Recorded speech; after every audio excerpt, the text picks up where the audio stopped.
Es cierto que los médicos, digamos, sufrimos unas afectaciones inevitables que empiezan desde que uno empieza a estudiar medicina. O sea, desde que uno ingresa a la Facultad de Medicina, está sometido a experiencias impactantes, a experiencias cuestionadoras y muchas veces la exigencia, que puede ser muy alta, también provoca en los estudiantes ansiedad y sentimientos de incompetencia y de nulidad, y muchos profesores disfrutan haciéndolos sentirse estúpidos y capaces de llegar a ser médicos, ¿no? Y también luego de que uno ha terminado, cuando hace sus prácticas clínicas, pues tropieza con los, con los primeros muertos, con los primeros fracasos de la medicina, con, con las dificultades derivadas de un sistema de salud, en el caso colombiano, que siempre ha sido más o menos insuficiente para atender la necesidad de la gente. En fin, digamos que hay muchas cosas que son trabajosas, que son difíciles, que empiezan a marcar la vida de los médicos desde antes de que lleguen a hacerlo. La especialización, el año rural es una experiencia extraordinaria, que es lamentable que cada vez sea más difícil de realizar, porque hay muchos más médicos que plazas de rural. En realidad, el año rural es también una experiencia que muy frecuentemente eh, arroja efectos traumáticos sobre la vida del joven médico principiante.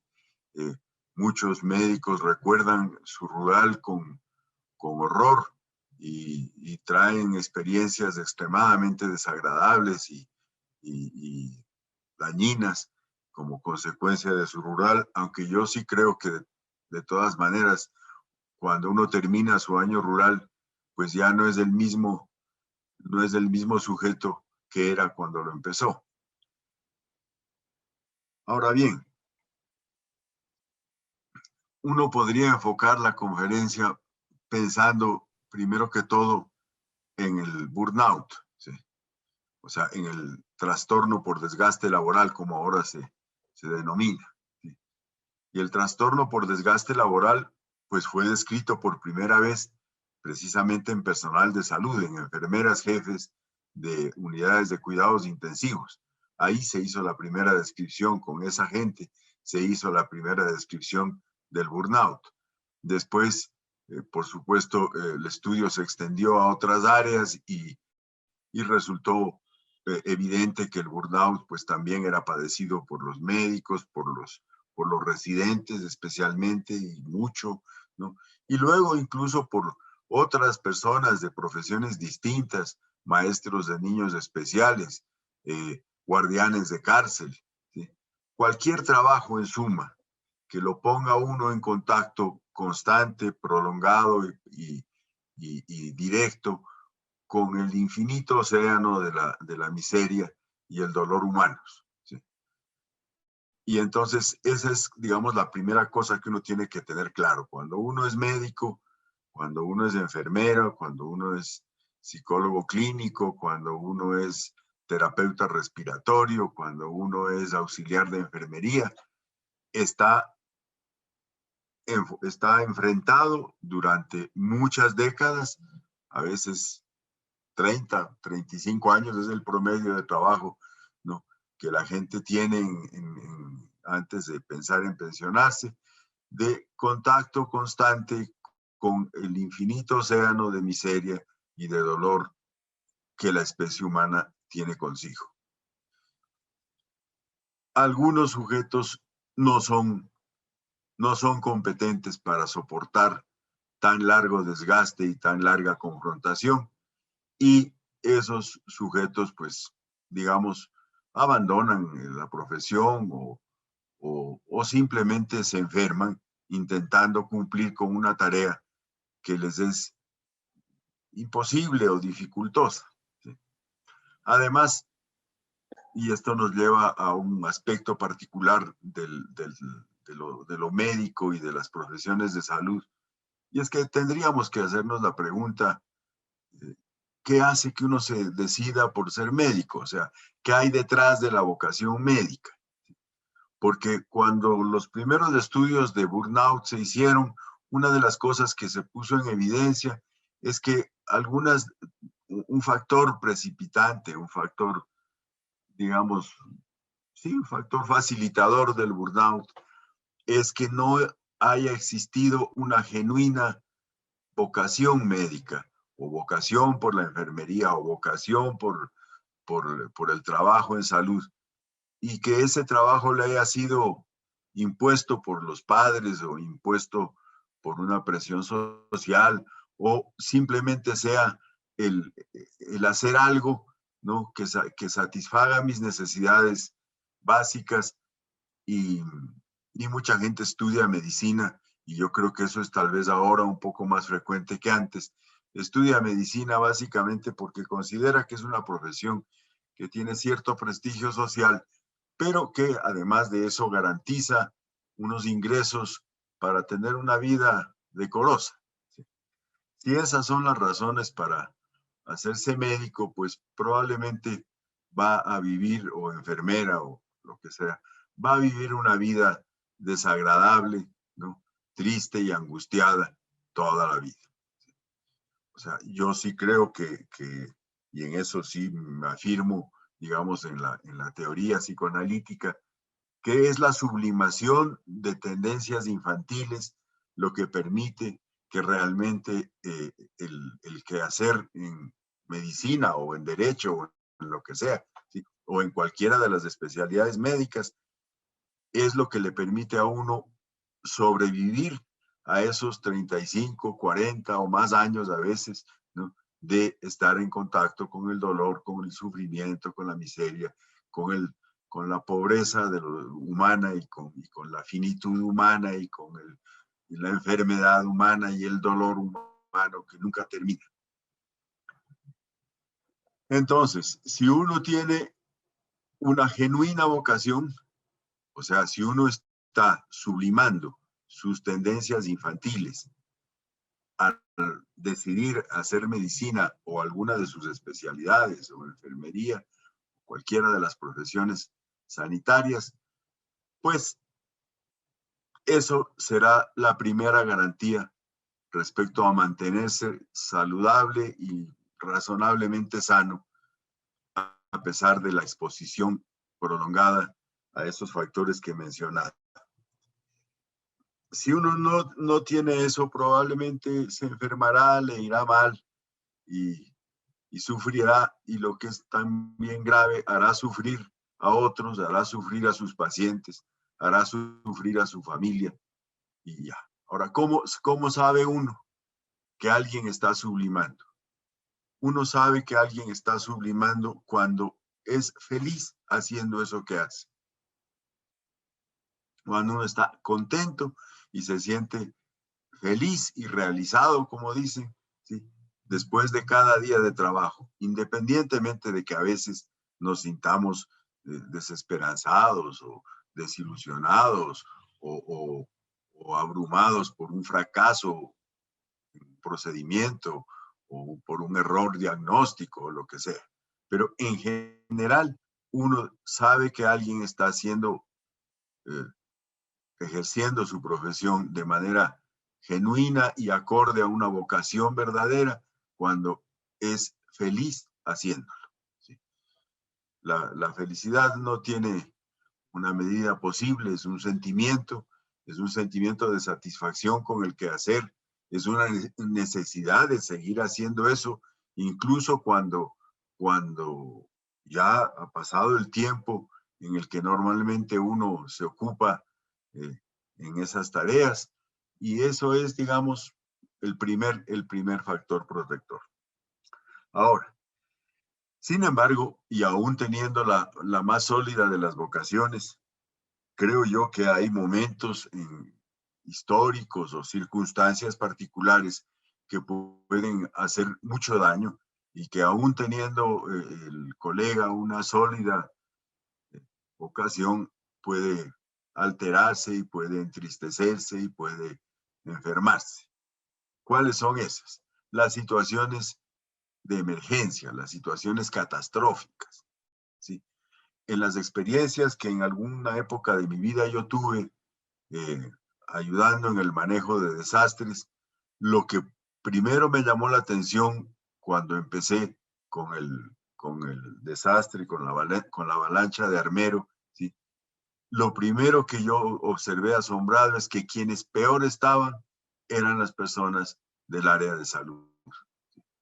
O sea, la gente que trabaja en salud es la que más se sufría después de esos eventos. La que estaba más alterada y más perturbada era la gente que había estado enfrentando de manera súbita la tragedia. Eso pasó en Armenia con el terremoto, pasó en todos los sitios en que luego estuve y he estado. Siempre la gente de salud es la que primero se afecta y la que más severamente se afecta. Y entonces, claro, eso suscita una serie de preguntas, ¿sí? Dice uno, bueno, pero ¿por qué? ¿Sí? Lo primero es porque pues la demanda supera con mucho la capacidad de respuesta y eso genera inmediatamente una situación de desesperación y culpa, ¿sí? Cuando uno no puede atender a toda la gente que sabe que tiene que atender, cuando uno no puede porque no hay forma de hacerlo, como pasa en un desastre natural de esos que he mencionado, entonces viene, pues primero uno trabaja en jornadas excesivas y, y se agota y eso es malo, ¿sí? Pero además, después que ya se cansó y ya se quedó dormido por fin y tal, entonces viene el sentimiento de culpa porque siente que no está cumpliendo con lo que su propia autoexigencia le impone, ¿sí? Y de hecho, yo siempre, o yo vi en enfermeras, en auxiliares, en médicos, ¿no? Un intenso malestar y un intenso sufrimiento y en algunos un franco deterioro de la competencia durante muchas semanas después de intentar hacer lo imposible para ayudar a la gente que masivamente solicita ayuda que no está recibiendo. ¿Sí?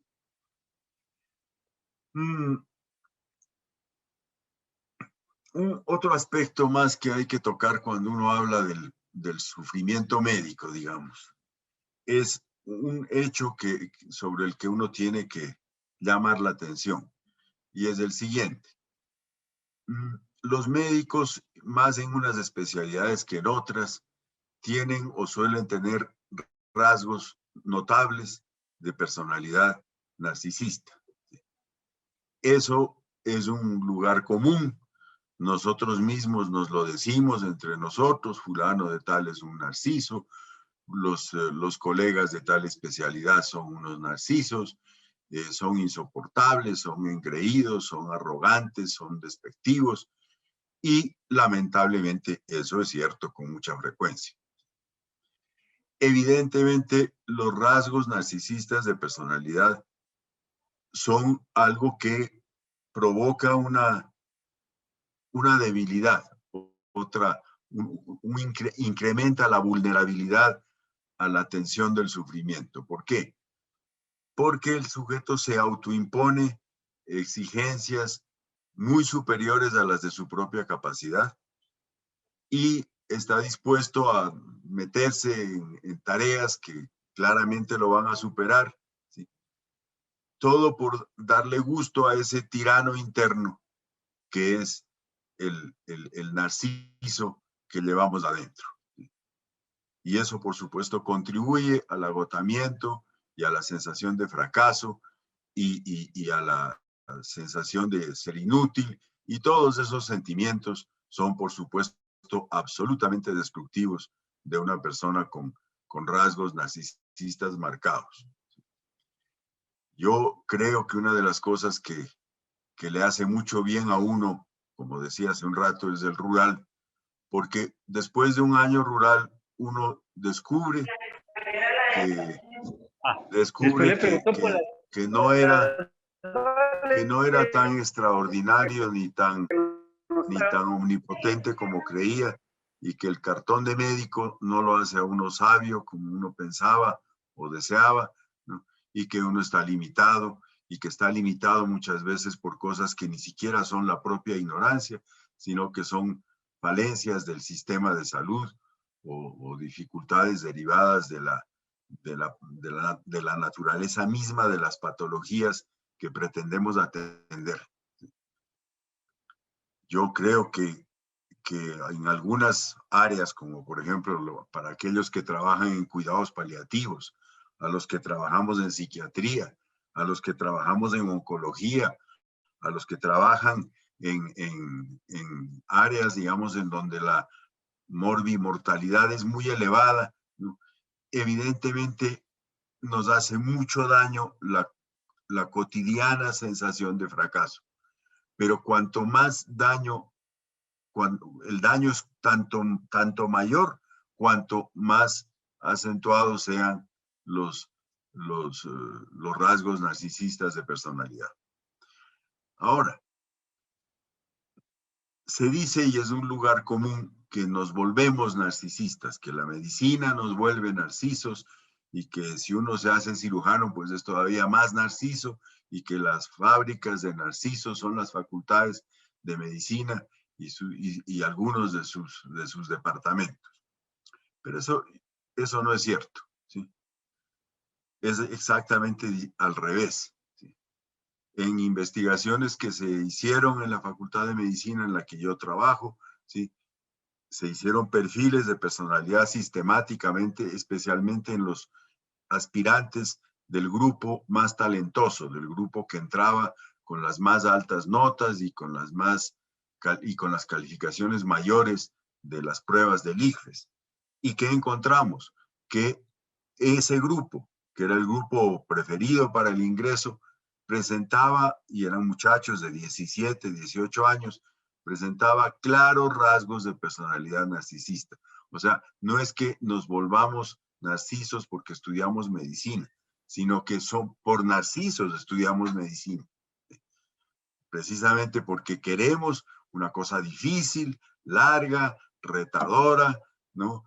Queremos de manera además romántica e ilusoria, pues triunfar sobre la muerte, derrotar el dolor, vencer las patologías más invencibles y hacernos famosos y además, por supuesto, también ganar mucho dinero, claro. Y cuando la vida llega, la vida el principio de realidad llega, pues evidentemente nada de eso ocurre así, ¿sí? Ni uno vence las enfermedades terminan venciendo casi siempre, ¿sí? Uno tiene éxito con unos cuantos grupos de patología y de ahí para adelante y cada vez más en la medida en que la complejidad de la atención médica se vuelve cada vez mayor, cada vez más es claro que no vamos a triunfar ni sobre la muerte, ni sobre el dolor, ni sobre el dolor psíquico, ni sobre la miseria, ni nada de eso, ¿sí? Tal vez sea sensato, digamos, señalar que los grupos de autoayuda, los grupos médicos, los grupos de médicos que se reúnen a hablar de su quehacer de manera honesta y acompañados de algún colega que guíe esas reflexiones, ¿sí? Son saludables o son sanatorios mejor, porque digamos, contrastan, porque disminuyen esa triste tendencia al autoelogio y a las sociedades de elogios mutuos que muchas veces son nuestras pequeñas sociedades científicas, ¿sí? Y nos hace aterrizar en el quehacer cotidiano y nos ayuda a que se nos bajen los humos, digamos, ¿sí? Ahora, cada uno de nosotros tiene circunstancias que son demoledoras. O sea, para un neumólogo, pues debe ser terrible estar trabajando ahora todos los días con pacientes que se mueren de neumonía viral por COVID, ¿no? pese a todos sus esfuerzos por sacarlos adelante, ¿no? Los que somos psiquiatras nos sentimos derrotados todos los días que vemos uno tras otro pacientes esquizofrénicos con un pronóstico sombrío y con un deterioro que no somos capaces de impedir, ¿sí? Por supuesto, también en nuestra especialidad, me refiero a la psiquiatría, pues el suicidio es una experiencia, el suicidio de los pacientes es un bofetón para nuestra supuesta sabiduría, ¿sí? Y así pasa con los internistas y con los cirujanos y con todos los especialistas, ¿sí? Y a los de pediatras les duele que se les mueran los niñitos que atienden con dedicación, y a los obstetras les parece espantoso cuando se les muere una parturienta de una hemorragia brutal, y así por el estilo. Y entonces, evidentemente, quiero hablar ahora de unas 2 o 3 cosas más, para no hablar solo de lo dificultoso de nuestro oficio. Hablemos un poquito de las cosas que sabemos que protegen el quehacer médico de la desilusión y de la angustia y del abandono. ¿Qué? Sí. En primer lugar, un buen equipo de trabajo. O sea, si uno tiene gente con la que trabaja bien, en la que confía y que confía en uno, eso es un factor protector contra el deterioro emocional que produce un ejercicio tan dificultoso como el nuestro. 2, ¿sí?, que la remuneración recibida y las formas de contratación sean justas y que sean acordes con la ley, ¿sí? Durante las últimas 2 o 3 décadas hemos visto cómo proliferan modos de contratación del personal de salud que son absolutamente infames, absolutamente ventajosos, y que están, como decía el colega que habló antes de mí, al servicio, ¿sí?, de que el negocio de la salud sea rentable. Evidentemente, si usted paga como tiene que pagar, como la ley colombiana dice que hay que pagar, la carga prestacional puede resultar abrumadora, etcétera, etcétera.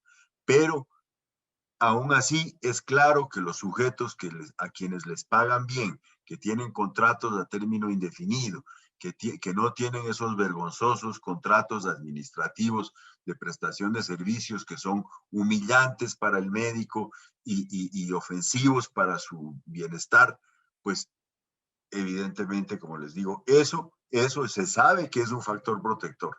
O sea, la naturaleza del vínculo laboral. ¿Qué más?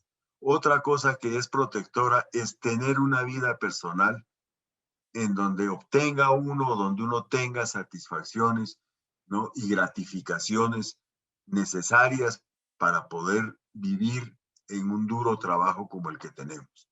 O sea, cuando uno tiene, digamos, una vida familiar o una vida personal y amorosa satisfactoria y que satisface sus necesidades narcisistas legítimas, ¿sí?, probablemente está mucho más defendido de sufrir el embate de este duro ejercicio profesional.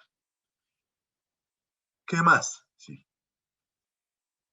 Mucha gente, como les decía, cada vez más gente estudia medicina para obtener dinero. Y entonces ve uno colegas jóvenes, ¿sí?, que tienen 3 o 4 puestos al tiempo, que hacen 2 o 3 secuencias de turnos en instituciones distintas para incrementar sus ingresos, que son, por supuesto, insuficientes objetivamente, ¿sí?, por las formas de contratación a las que antes aludía. Entonces el pobre colega trabaja en 2 o 3 sitios y tal, no duerme a la semana sino 1 o 2 noches completas, y a veces menos, ¿sí? Y trabaja todo el día y no se esfuerza terriblemente para pagar las deudas que contrajo para poderse especializar, para pagar muchas veces unas expectativas de calidad de vida o de estilo de vida que están por encima de lo habitual, ¿sí? Y en eso nuestra cultura es particularmente dañina, porque todo el mundo está esperando siempre vivir por encima de sus recursos y siempre está aspirando a gastar más y a mostrarle más a los amigos o a la sociedad que tiene y que le va muy bien, porque esa es una demostración, digamos, específica del triunfo. O sea, tener un carro que se cambia cada 2 años, importado y fino y caro y todo eso, tener una casa grande y lujosa, vivir en un barrio adecuado, en un conjunto cerrado con muchos celadores armados y con cerca de allá, dice, uy, ese doctor es muy bueno. ¿Sí? El doctor puede que sea un mediocre y que sea muy hábil para hacer plata y nada más. ¿Sí? Pero en todo caso, esas cosas son protectoras. Algo más, la última cosa protectora es que tiene uno que limitar su ambición, y limitar su ambición no solamente en relación al dinero, sino la ambición de querer curar o de querer hacer mucho más de lo que objetivamente se puede. ¿Sí? Mucha gente se agota, ¿no? Así, por ejemplo, investigando en unas condiciones absolutamente desfavorables, en donde en la mayoría de las instituciones de salud del país se exige la investigación, pero la investigación ni es facilitada, ni hay tiempos para ella, y la publicación de lo investigado es siempre problemática, y mucha gente que tiene el anhelo de sobresalir por ese lado se agota, ¿no? Y se cansa intentando, ¿no? Hacer investigaciones que en nuestro entorno probablemente nunca dejarán de ser bastante modestas.